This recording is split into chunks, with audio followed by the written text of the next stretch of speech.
Hello students, welcome to all of you on my YouTube channel Shukla and company. Students, अभी आप लोगों का BHU का काउंसलिंग स्टार्ट हो रहा है।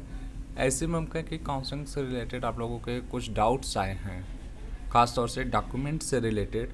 तो उसका आंसर मैं इस वीडियो के माध्यम से करने वाला हूं कि अगर आपके पास कोई डॉक्यूमेंट्स नहीं है तो ऐसी सिचुएशन में आप लोग क्या कर रहे हैं। सबसे पहले अगर हम बात करें EWS सर्टिफिकेट से रिलेटेड, कि अगर हम कहें कि जब आपने एंट्रेंस एग्ज़ाम का फॉर्म फिल किया उस टाइम आपने EWS का लगा दिया कि हाँ EWS कैटेगरी से मैं हूँ, लेकिन आपके पास अभी करेंट टाइम में काउंसलिंग के टाइम EWS सर्टिफिकेट नहीं है, तो आप अगर ऑनलाइन काउंसलिंग कराने वाले हैं तो जहाँ पे EWS सर्टिफिकेट लगाना है उस जगह पे आप एक एप्लीकेशन, जिस भी फैकल्टी में आपकी काउंसलिंग होने वाली है, जिस डिपार्टमेंट में, उस डिपार्टमेंट के डीन के नाम से एक एप्लीकेशन लिख दीजिए कि सर मेरे पास करेंट टाइम में EWS सर्टिफिकेट नहीं है, इसलिए मेरा EWS का जो कोटा है उसको ख़त्म करके मेरी काउंसलिंग जनरल पे की जाए।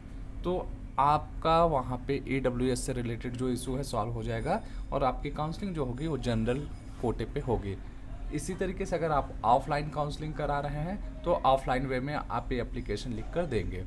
फिर बात करें अगर आपके पास जैसे फाइनल ईयर की मार्कशीट नहीं है, जो पीजी के स्टूडेंट्स की काउंसलिंग है उनका सर्टिफिकेट मांगते हैं, डिग्री, आपके पास डिग्री नहीं है या हम कहें कि लास्ट सेमेस्टर की मार्कशीट नहीं है, तो ऐसे सिचुएशन में आप वहाँ पे क्या कीजिए, जो आपके पास उसके जस्ट पहले का, मान लीजिए 6 सेमेस्टर के आपके पास मार्कशीट नहीं है, 5th सेमेस्टर की है तो 5th सेमेस्टर का आप लगा दीजिए, और जहाँ पे आपको सर्टिफिकेट लगाने की ज़रूरत है उस जगह पे भी आप अपना लास्ट क्वालिफाइंग मार्कशीट अपलोड कर दीजिए।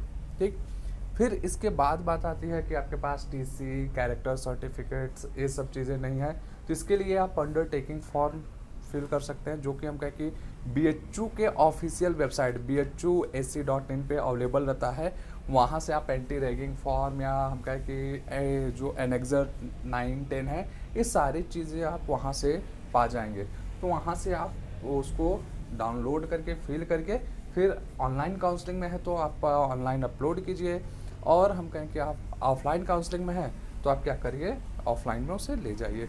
इसके बाद हम कहें कि कुछ लोग ये पूछ रहे हैं कि सर ऑनलाइन या ऑफलाइन कैसे हम चूज़ करेंगे। तो याद रखिए, जब आप अपना पोर्टल ओपन करेंगे तो काउंसलिंग वाले सेक्शन में जब जाएंगे तो वहाँ सबसे पहले आपसे पूछा जाता है ऑनलाइन काउंसलिंग आपको कराना है या ऑफलाइन।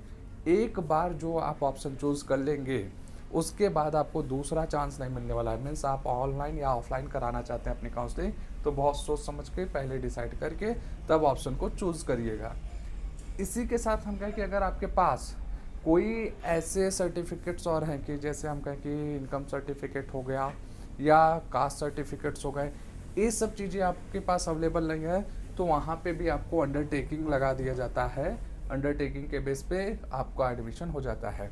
हाँ, ये ध्यान दीजिएगा कि ये तभी होगा कि आपके पास पुराने डेट का सर्टिफिकेट है, लेटेस्ट नहीं है, तो उस सिचुएशन में काम होगा। अब ये आप कहिए कि आपके पास एकदम से सर्टिफिकेट ही नहीं है तो फिर वहाँ पे आपको कोई बेनिफिट नहीं मिलने वाला है। तो आप लोगों को हम कहें कि जो डॉक्यूमेंट से रिलेटेड डाउट्स थे उसको मैंने बताने की कोशिश किया। अगर इसके बाद भी आपको कोई भी डाउट्स आता है तो आप लोग ज़रूर पूछिए, मैं नेक्स्ट वीडियो में उसको आंसर करने की कोशिश करूँगा। Okay, thank you everyone.